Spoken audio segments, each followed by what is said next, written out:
seconds while it decides to go live. Excellent. And here we are. I will give folks a couple of seconds to tune in, and then I will pull up my little notes, and then we can go ahead and get started.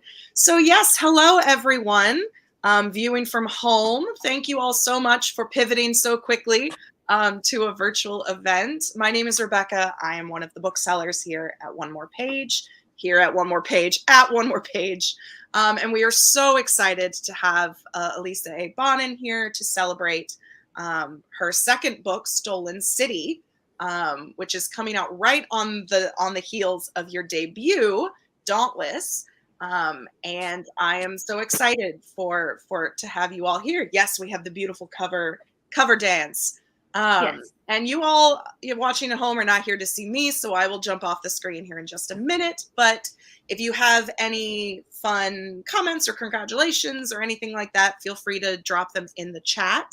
And I will also be posting buy links so that you can get your signed copies of Elisa's books as well. And yes, I will turn it over to you all. Okay, thank you, Rebecca. Thanks so much, Rebecca. Well, hi, Elisa. My lovely sister, very talented. Yeah, I guess everyone who is for being the moderator today. Maybe do you want to introduce yourself to the audience? I guess so, because everyone would already know you, right? Like, that's why we're here. We're here for you. So I am Elisa's younger sister by 5 years. I don't know how that's relevant, but my name is Isa.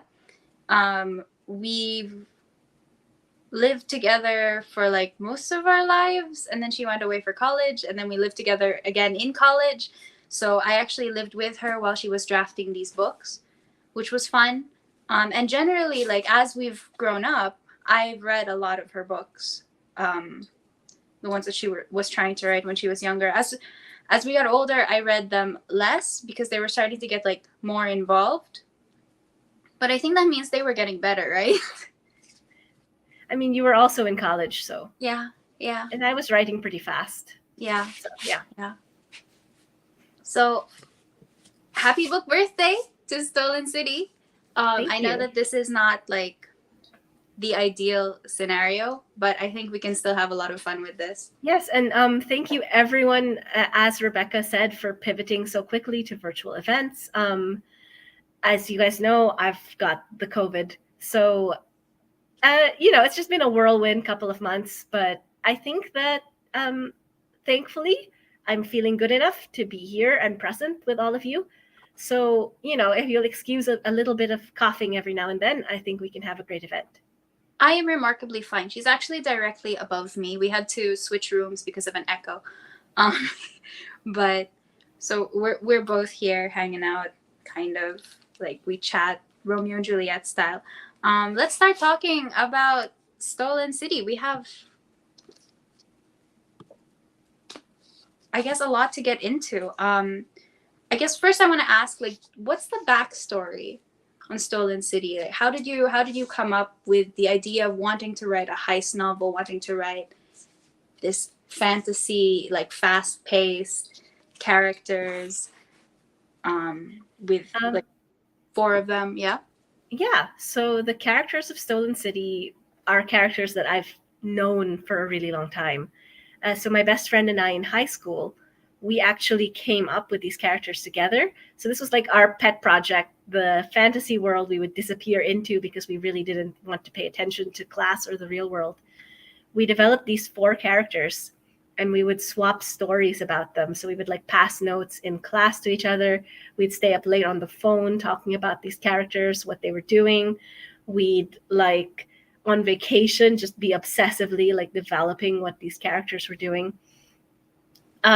And it got to the point where we had like a really extensive lore about these characters. And as we got older, I moved to the States. We'd kind of grown apart. But we were reconnecting one day and we were reminiscing on all of these stories we used to do. And I asked her if she would be okay with me taking the characters and basically writing an alternate universe for them, like taking them and putting them in an original story. And she said yes. So then I had to come up with the story really quick. And it was so developing the characters was the easy part because I already knew them back to front and top to bottom. But figuring out that the story needed to be a heist, that came about because the main character, the character that I knew I most wanted to write about, was Ariane. Mhm. And in every iteration that we've made of her, she has always been a thief and a troublemaker. So I realized that she'd be the perfect heist protagonist. But once I figured out it needed to be a heist, I knew that it needed to be fast-paced, to have short chapters, to be set in a single location. And yeah, I thought it would be really fun to basically put all of these characters, not all of whom are heist types, into this heist setting and just see how they figure things out.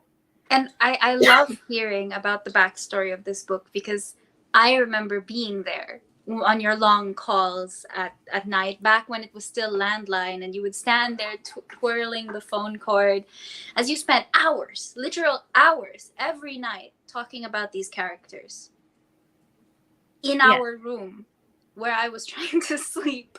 But that's fine.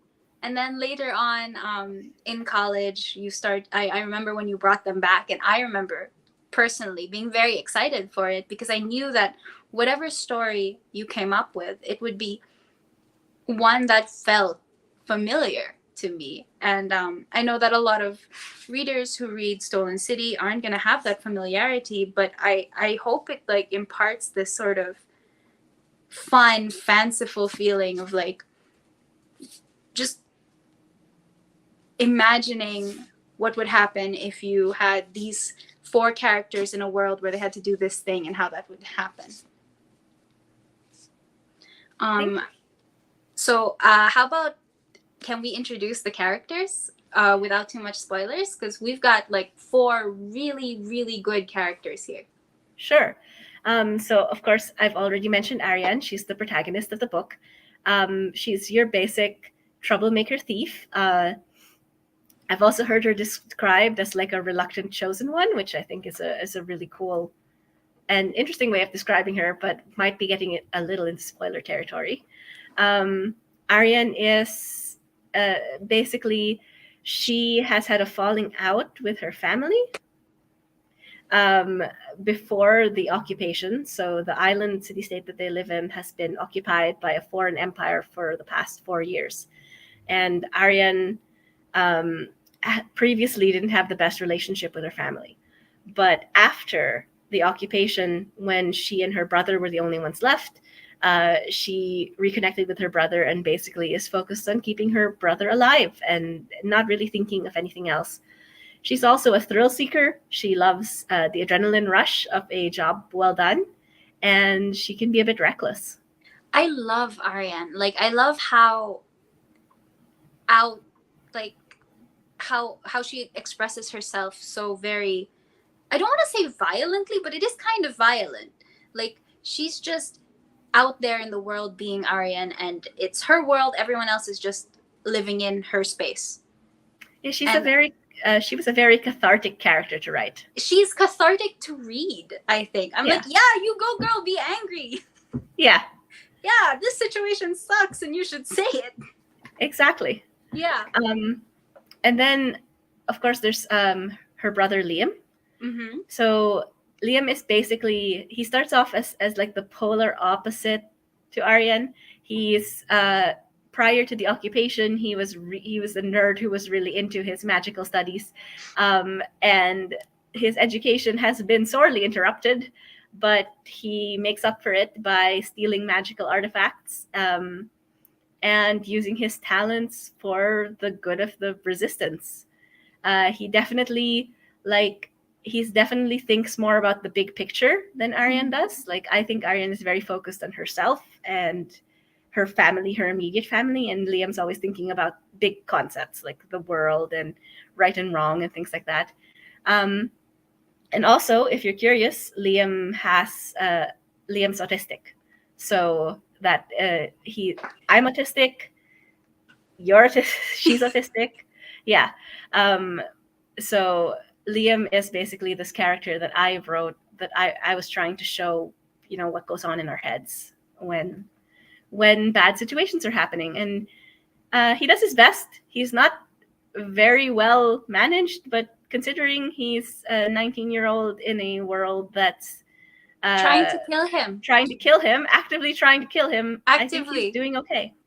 I wanna pause on Liam because I absolutely adored him. I think you're about to lead into something I did completely on impulse because I absolutely adore him. Why don't you explain this? Which yes, by all rights, you don't have down to there with you.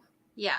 Except I gave it to you, and then we found out you had COVID, so now it's up there. But I have now this it's infected, which you can't get.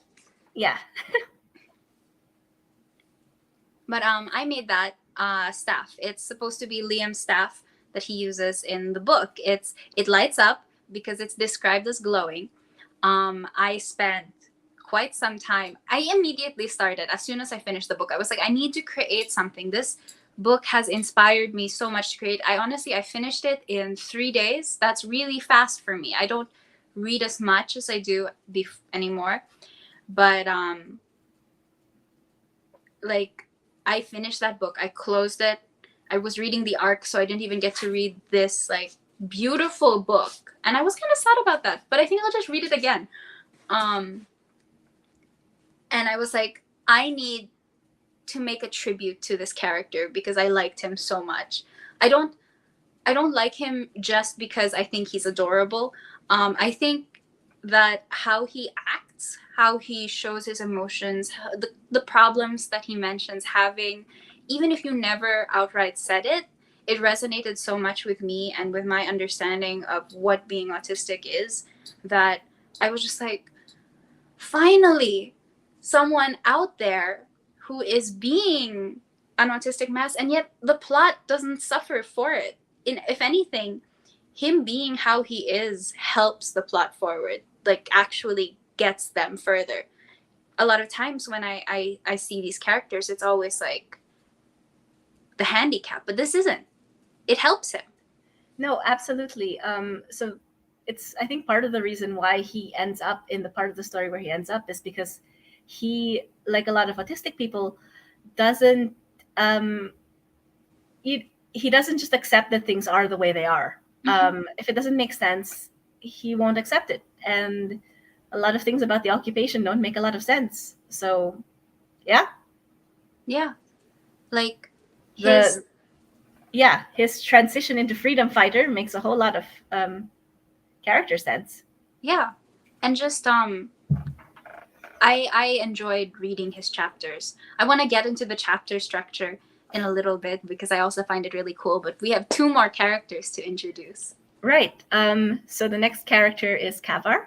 He's he is in this world he's known as Weaver, which is basically this in the shadows society that sort of acts like they're spies, they're forgers, they're assassins when they need to be, and they manipulate world events in a way that's supposed to keep the world on an even keel and keep everything nice and balanced. But over the course of the book, he starts questioning the justice of the system because he starts wondering why this society hasn't done anything about the enormous empire that's slowly gobbling up all the little countries in its path. So yeah, his plot is basically one of being won over by Aryan and the others and questioning everything he's been taught. And he's basically like a golden retriever.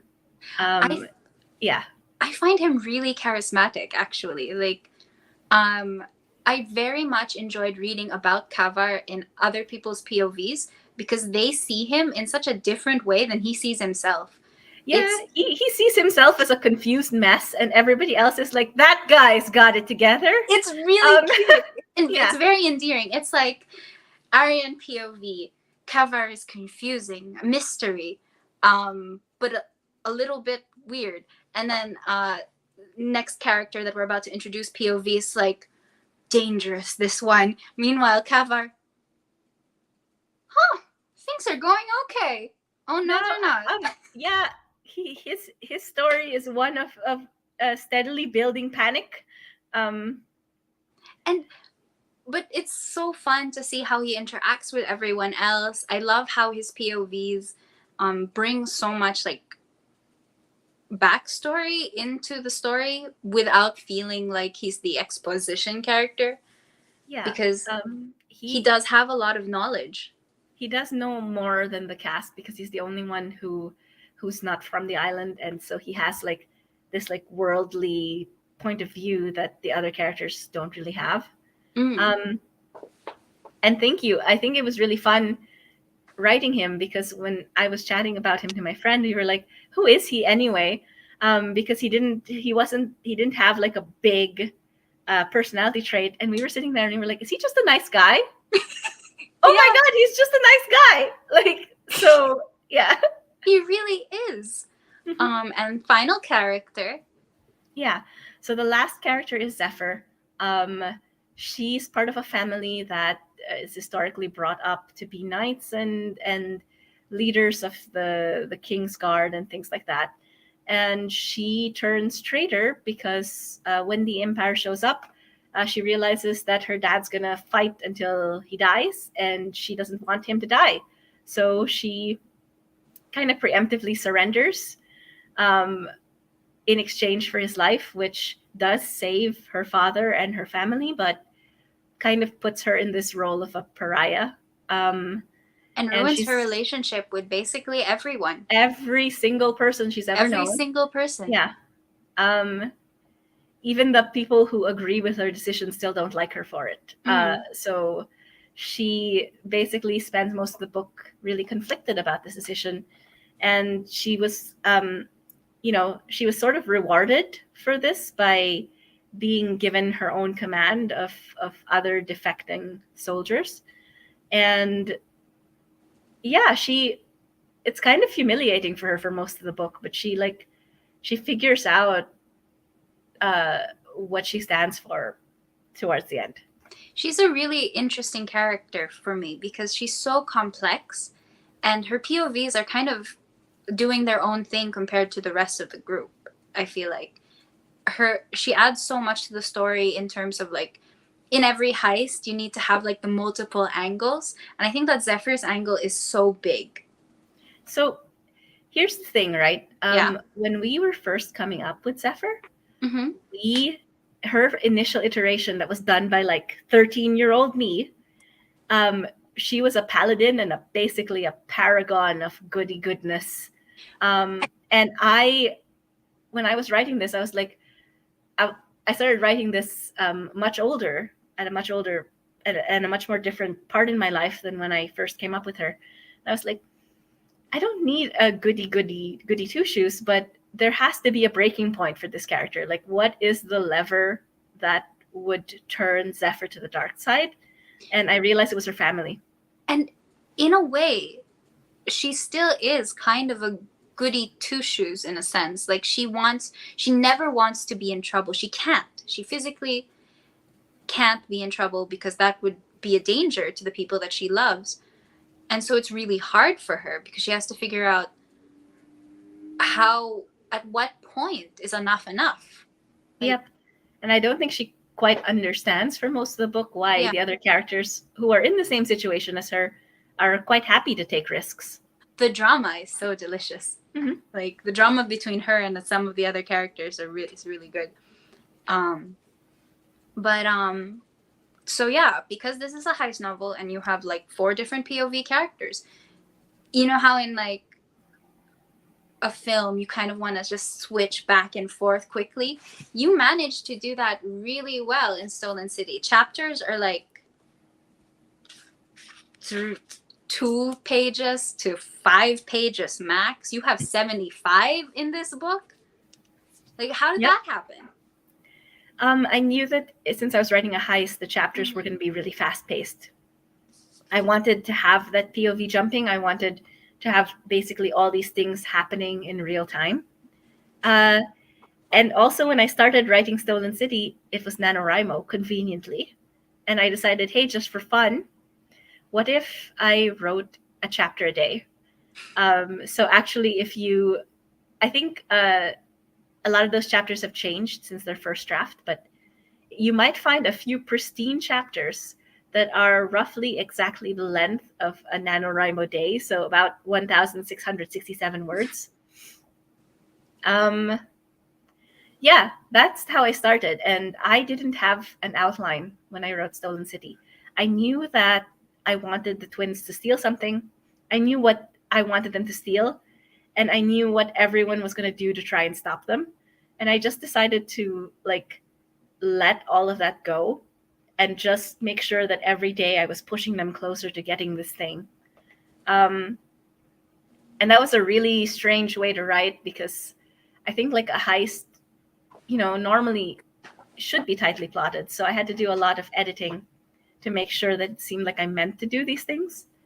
And actually, the first act of Stolen City basically had to be thrown out and rewritten from the ground up.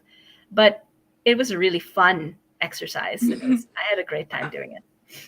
I'm gonna come out of left field at you, because I didn't mention this before, but we're talking now, and it just got me thinking that it sounds rather much like a fun game to maybe write from the POV of one character and then respond to that POV with another character, and then go ahead with a different character's plot happening in the background. Sounds rather much like the writing games that we would play when we were kids.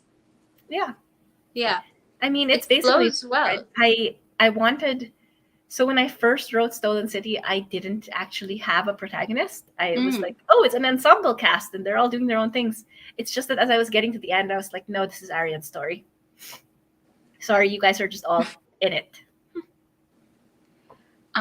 So let's talk about those revisions. Like, what do you, besides not knowing exactly where to end up, that's an ending thing. What was the issue with the beginning, like the first half? Since I pantsed it, so I wrote this book without an outline. I think in the beginning of the first draft, I didn't really know where we were going. So it was a bit disjointed. I had some good ideas that I kept. Like the older lord is not actually the main villain. It was his son. And then he came earlier to mess up the timeline. I kept that.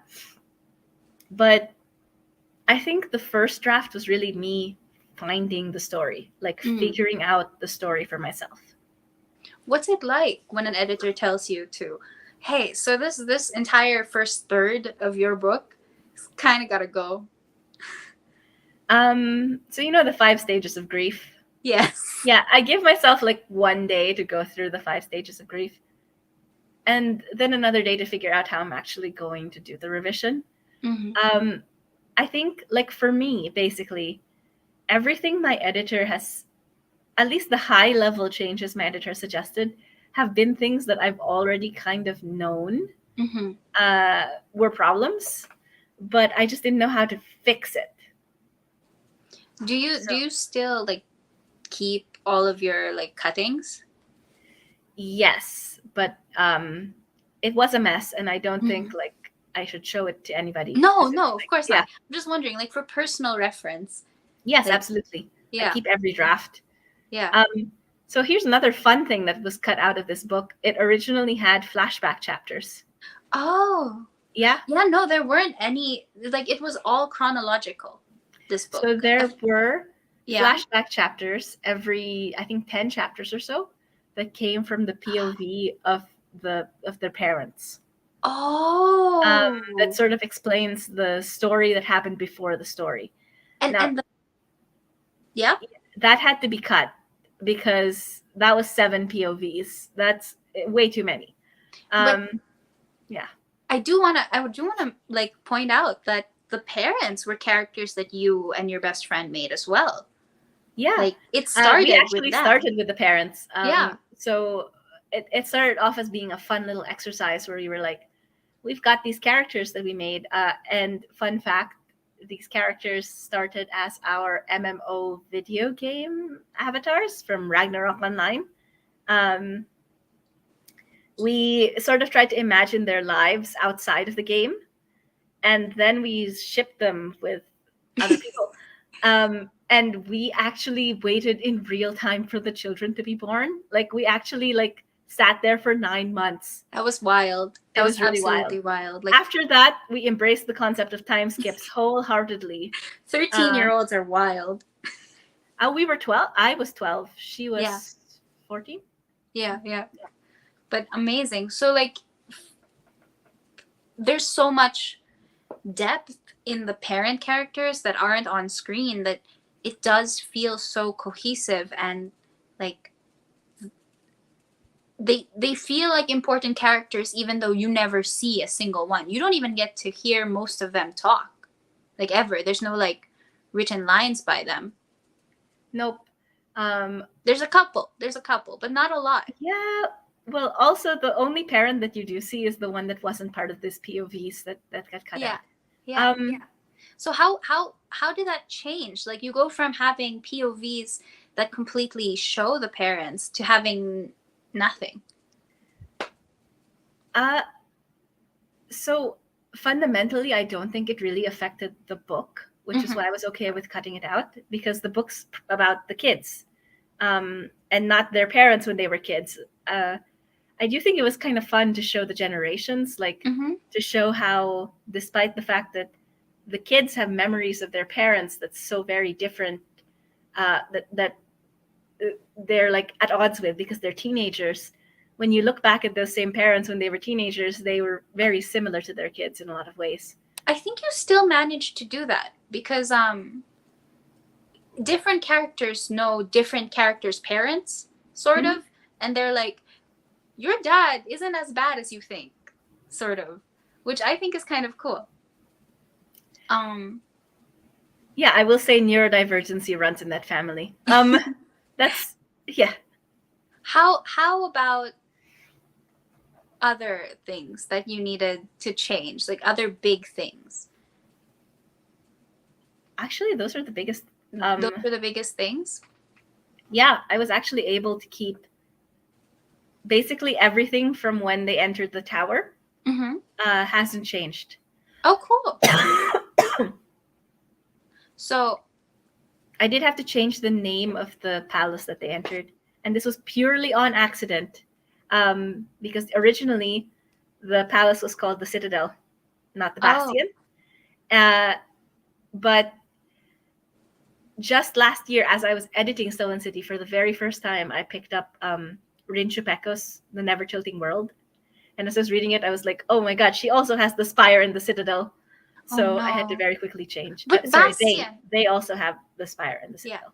Yeah. Bastion is such a good name because it's like the last bastion of hope, this impenetrable fortress that is no longer impenetrable when you let a 14-year-old man the gate. There were other concerns that day. Yes, I'm sure there were. So, character-wise, who are your favorite NPCs? NPCs? That's a really weird way to say it. Characters who aren't POV. Side characters is the word you're looking for. Side characters, thank you. We were talking about games earlier, so like the MMORPG aspect got stuck in my head. Because it really does feel like the characters they could be characters in a game.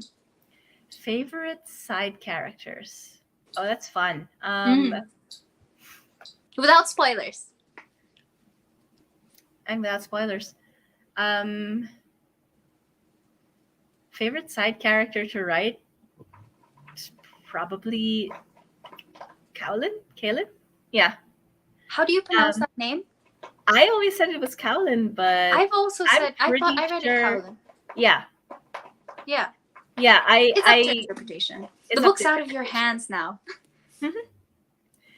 I'm gonna start calling them Orion, Liam, Cavar, and Zephyr. Thank you for that.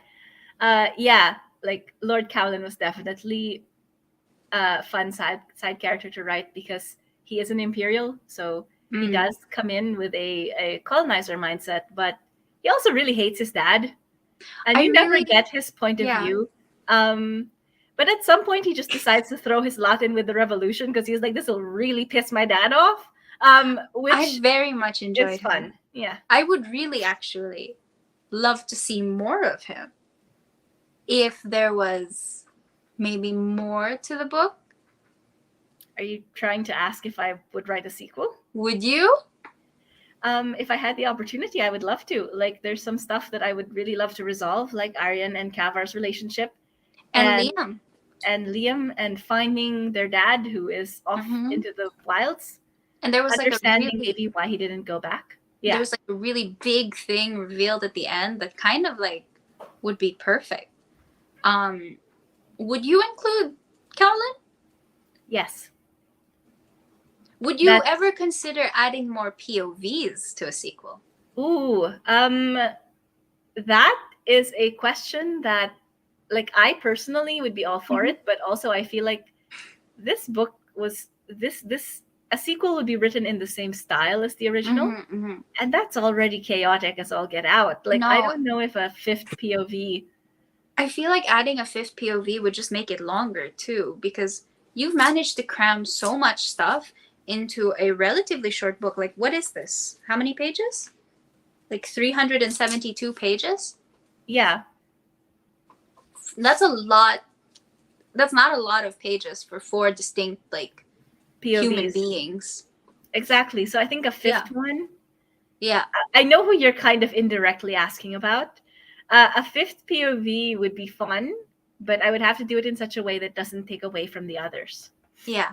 Yeah. And if I were to write a sequel, by nature, the scope would be much bigger than the first. And it would already be hard, wouldn't it? It probably wouldn't be a heist. It would be more for a continuing revolution. What are the challenges then that you have with writing so many POVs? Like, most in this just book, making sure each one of them stands out, right? Like, when you have multiple POVs, you have to have them for a reason. You have to have each POV be bringing something important to the story that you can't get from any of the characters. And especially in something like Stolen City, where it's not like one group of friends all journeying together, but like a bunch of people doing their own thing. You have to make sure that each POV character is pushing forward the plot and having a satisfying arc. So yeah, actually, I see you hinting.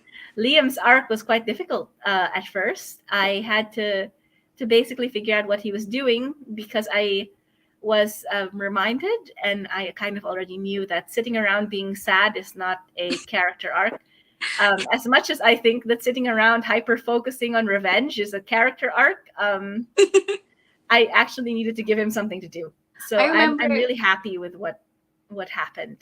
I remember the day, like, that you got this information. You called me up and you were like, Isa, they said this character doesn't do anything. It's just no plot, only vibes. They didn't say that. That's how I interpreted it. You said that to me. It was so funny. And I was the words "no plot, only vibes" man lives rent free, and in my head. So I kept trying to find him. I kept trying to find no plot, only vibes man in this book, because you never said the character in. You never told me who it was. So while I was reading this, I was trying to find out, like, who could it be? And I really couldn't. I didn't think it was Liam. That's how good you ended up making his plot. Yeah, his original plot was him sitting in underground, hyper fixating on all the ways he was going to kill a certain character. So yeah. And like, getting him out of underground is so fun, because you get to see so many of these other characters that you get introduced to briefly in the beginning, but then the other 2 characters never talk to them again. So those characters also, they were very important at the end and at the beginning, and they've completely faded in the middle. Yeah. So having Liam show up to bolster them was actually really helpful. Yeah. I thought honestly, like, that those characters, again, a lot of fun. There's just so many fun characters in this book, and I love how they interact with each other. I love how they talk to each other. Everyone's really casual, Like, I know that a lot of fantasy stories, people are pretty like, uptight, and they're careful about saying the right thing, but you have a lot of really fun just moments. Thanks.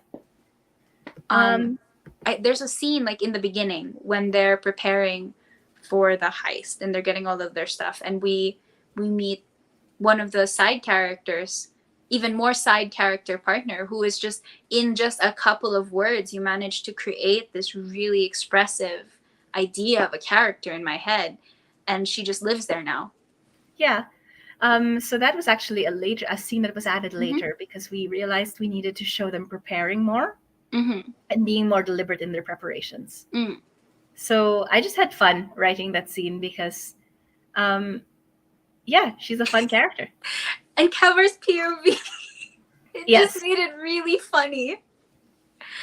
I mentioned like coming out of underground. I know you've been talking on Twitter a bit about the locations on this island. Let's talk more about the setting, because we haven't really talked about where they are or what they're doing. Yep. So the book is set on basically a single island city-state. It's the city-state of Lathon. And basically, it is like this nexus of magic in the world. So magic flows almost physically away from one side of the world and toward another side of the world.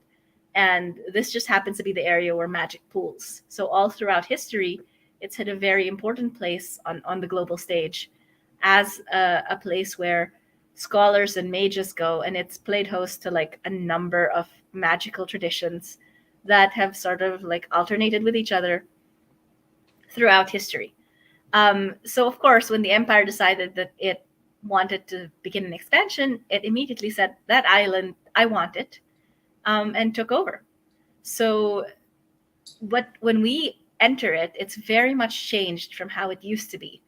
And the twins, who remember how the city used to be, are desperately trying to save what little bits of it they can, which are the magical artifacts that the mages in the city used to make. And they all have strange and wondrous effects. And yeah. My idea of this island, Lathon, is that the oldest things are lower, and then they just kept building up because of lack of space. They're on an island, and so you get to the highest points, and that's where the revolution is like in the works, where the thieves run across rooftops, and then you go all the way down to where like the twins have their hideout, and it's old stuff, like things in this history that people have forgotten.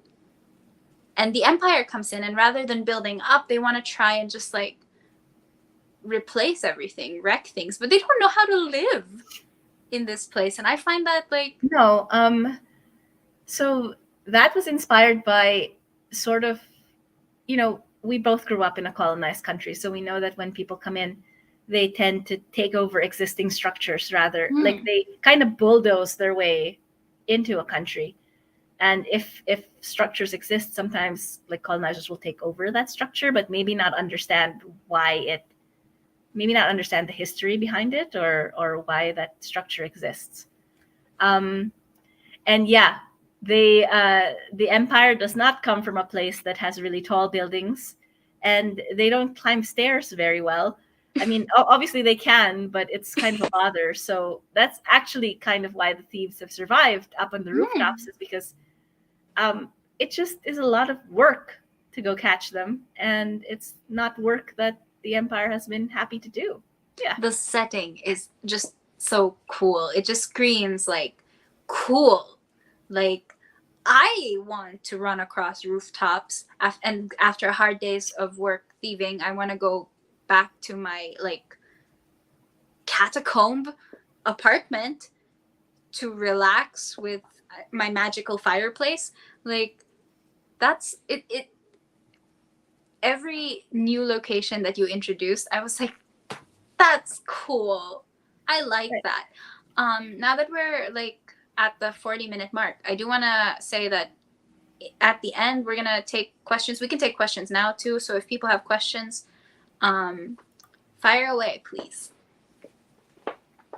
And yeah, it is funny that you mentioned that, because like you mentioned the catacombs being the oldest part of the city, and that is true. I included them to show that there were other traditions of magic before the Arcanum. Mm.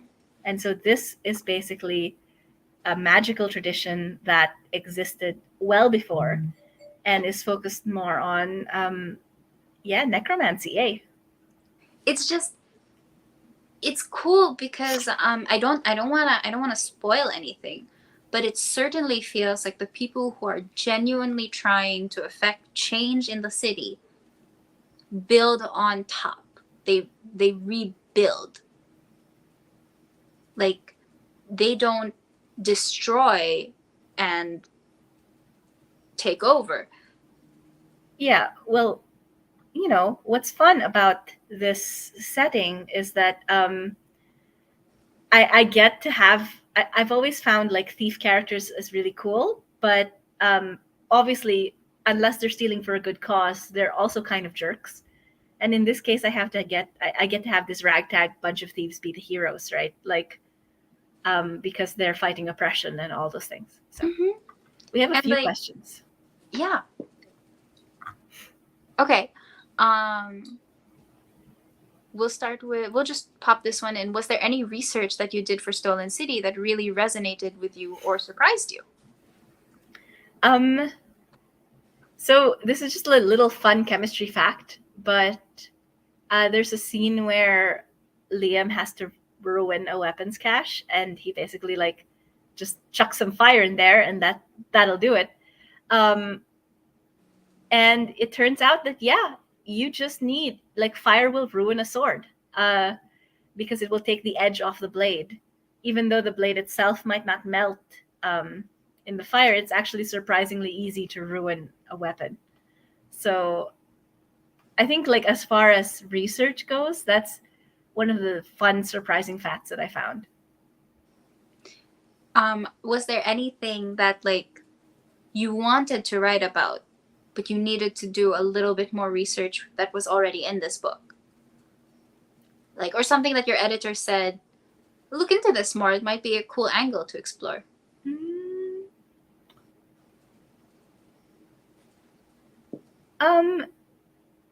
The city building up is kind of like extrapolated from a line that I read in a memoir of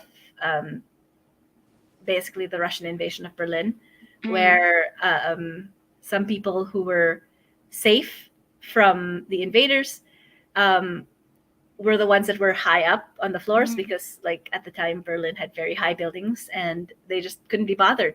So that's actually where that little bit of detail comes from. That's so cool. So you really, like, as a writer, you go around, you hear a cool tidbit and you're like, let's bring that back. Let's actually explore that and see how that works. Yeah. We have a really fun question. I love it. When writing, do you like to listen to music or have background noise, or do you write in complete silence? I know the answer to this, but please do share. I do listen to music, but it has to be instrumental because once there's words in it, it completely messes with me. These days, I write in silence more because I don't have a whole lot of time. And I actually write faster when I'm not distracted. But when I was writing Stolen City, I wrote it with background music. I want to add to that because I know you. When you like to plot, do you listen to music? It depends, actually. So for Stolen City, I put together some songs that I thought reflected the mood and the mostly soundtracks and things like that I thought reflected the mood of the book, and I would listen to them when I was coming up with the ideas for what happens next. But yeah, because, like, we share a playlist, so sometimes, like, immediately after reading Stolen City, I had a fun game of being like, this song I feel like fits so well with this character. Let me ask you 1 second. Hey, were you thinking of blah blah blah whenever you listen to this song? So I can't really write. I don't know. I'm quite chaotic. No, I'm okay. I don't know what it is about my particular brand of autism, but unless I give myself arbitrary rules, I can't write. So sometimes I will literally make a playlist of randomized songs and say, I'm going to take like chapter 1 will be this song, chapter 2 will be this song. This is completely random, and I will find a way to make it work somehow. But I think that's so cool about your writing style because it really gives you a direction and it keeps things so very fresh. Because if you have these little rules, you aren't just you usually make a different rule for your writing projects. Yeah. So for Stolen City, the rule was 1 chapter a day for NaNoWriMo. For Dauntless, the rule was chapters that start long and get shorter as we go in time.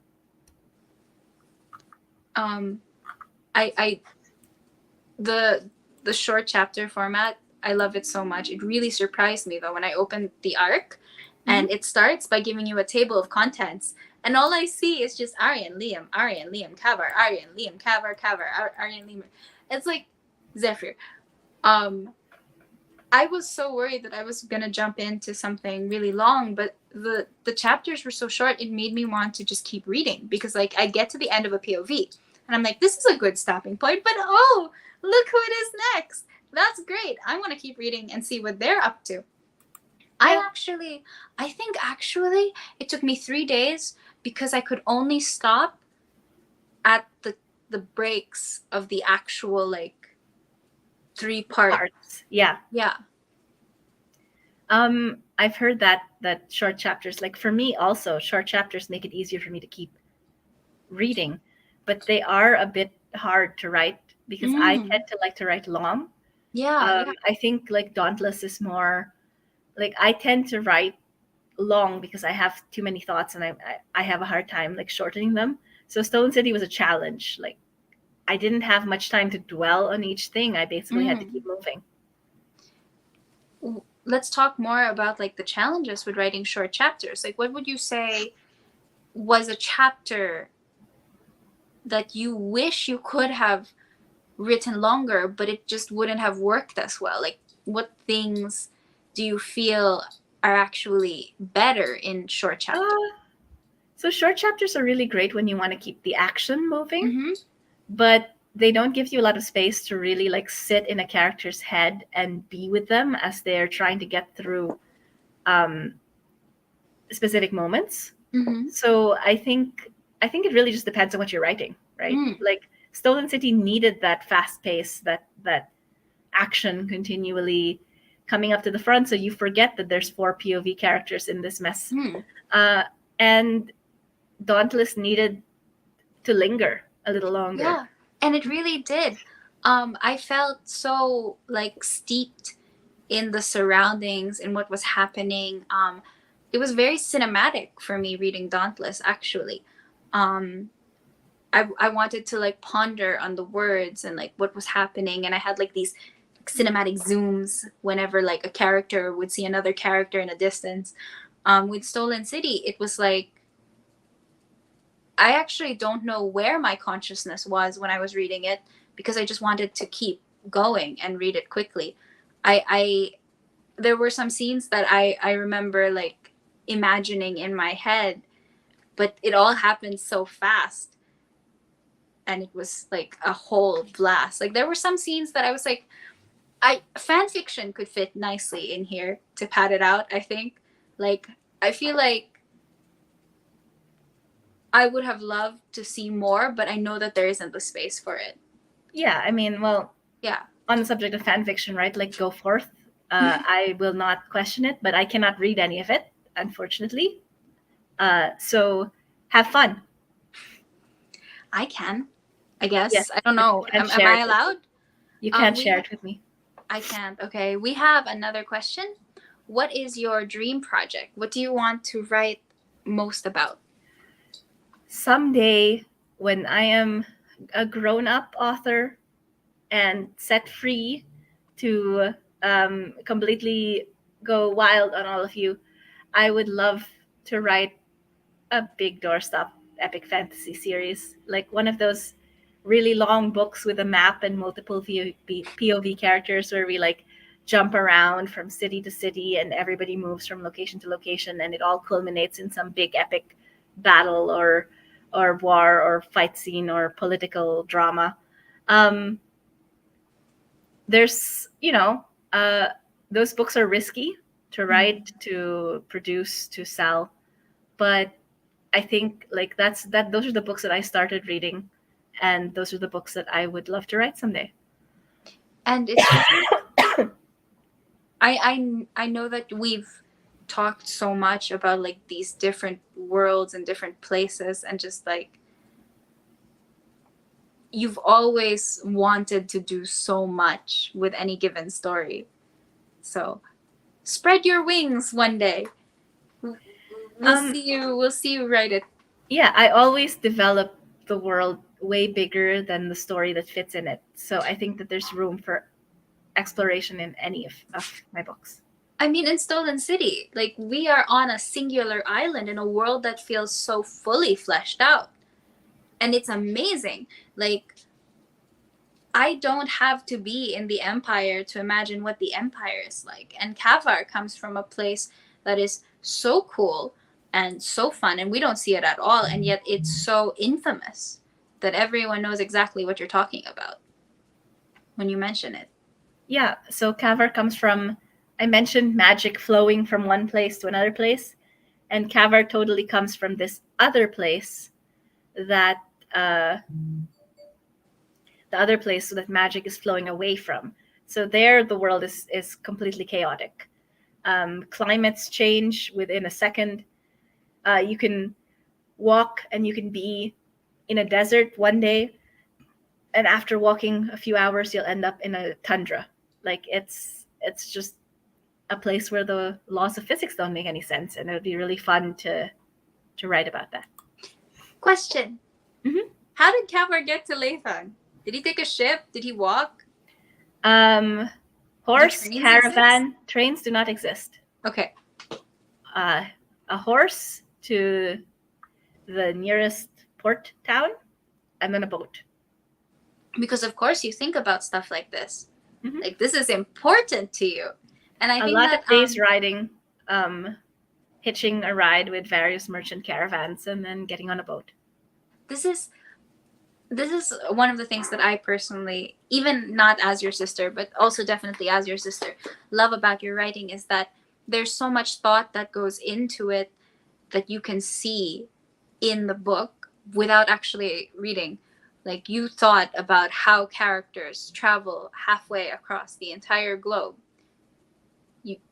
You have answers for that. You have answers for like where do they get their meat in this city?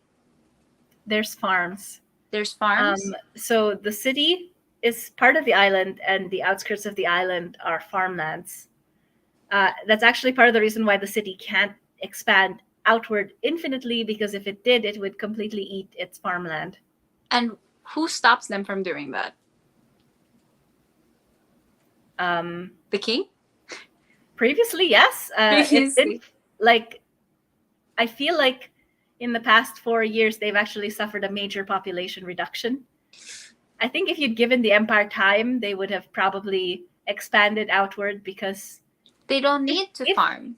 If the Empire had stayed in the city and there wasn't, and this book hadn't existed, then eventually they would have just covered the whole island and then imported food from the mainland. Mm-hmm. But we're not about that, so yeah. How about most grown crops? Okay, seriously, no. I do not know. Okay. How potatoes? About, no, wait, that's New World. I don't know. How did you, as you, stop yourself from writing more about the water around the island? What? You really love using water in your stories. Oh yeah, it's an industrial It's a semi-industrial port city. I grew up in a port Yeah. city. The water was gross. I'm Okay. not interested. Yeah. I actually think we are coming up on time. We are. Are there any last minute questions? We can, if they're really short, really silly ones too. Like I know that last time for the Dauntless one, we almost asked you if the characters ate a Sour Patch Kid, how would they react? So maybe we do that again for this Ooh. one. If the characters of Dauntless ate a Sour Patch Kid? Yeah. No. If the power, I already know what would happen to the Dauntless character. Stolen City, Sour Patch Kid. Stolen City. Aryan would make a show of hating it, but would go back for more. Liam would viscerally hate it, and probably like try and scrape out his mouth. Zephyr would refuse politely to even try it, but wish that she hadn't. And Cavar would surprisingly like it and not care that he likes it, and just keep eating them. What is the best book you've read recently? I just finished the Sunbearer Trials by Aidan Thomas. I talked with Aidan yesterday, and we had a great chat. So in the YA space, definitely the best book I've read recently is Sunbearer Trials. I am not done with Babel by R.F. Kuang because it is a brick. You're that. It is a very large book, and I currently have COVID, but I am almost done with Babel, and I can already tell that this is a fantastic one. So in the adult space, I'm just going to go ahead and shout out Babel. How would Liam react to energy drinks? Energy drink number 1, disgust, confusion. Energy drink number 2, wait a minute, there's something here. Energy drink number 3, I'm just going to get the whole pack. Yeah. Liam would totally like have that gamer palette of energy drinks. I just if realized it would allow him to stay up and study more. Yeah, he how totally Liam would. reacts to energy drinks is basically how Liam reacts to necromancy. No, it's the same thing. It's the same Basically thing. the same thing. Gives You're you reviving energy. something that is not Yeah. meant to be revived.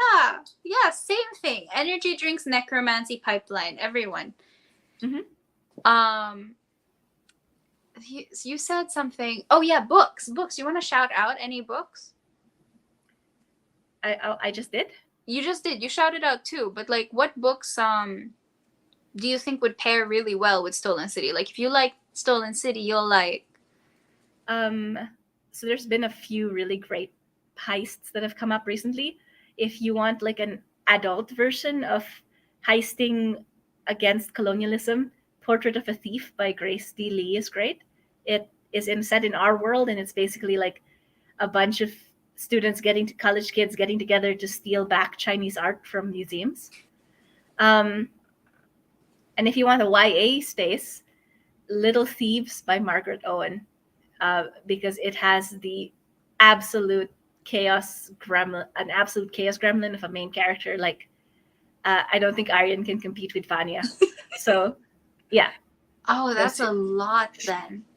I can't even begin to imagine that because Aryan is something. You should read Little Thieves. I don't know if she's like a chaos gremlin exactly, but she is very chaotic.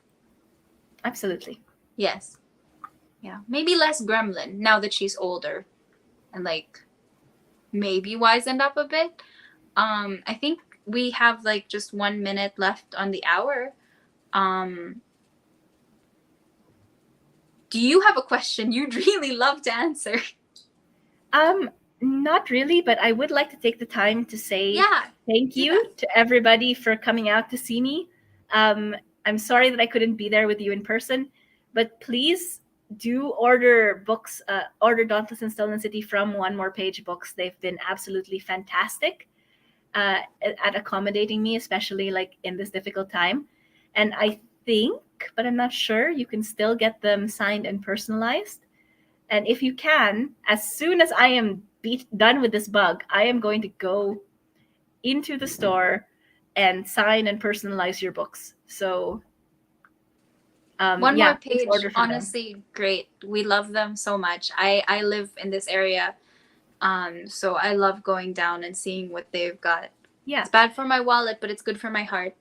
the books are the same price at One More Page as you can get them anywhere else, except these are the ones that will be signed and personalized by me. So go and put your orders in. Yeah, and people can do that with Dauntless too, right? Right, yes, both of them. Yes, yeah. So both Dauntless and Stolen City on One More Page. And if you order just them, give me a little bit more patience to get Yeah. over this, and I will be there and I will sign them.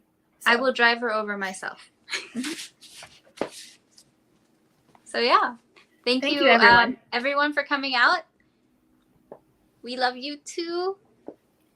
Thank you. And And take care.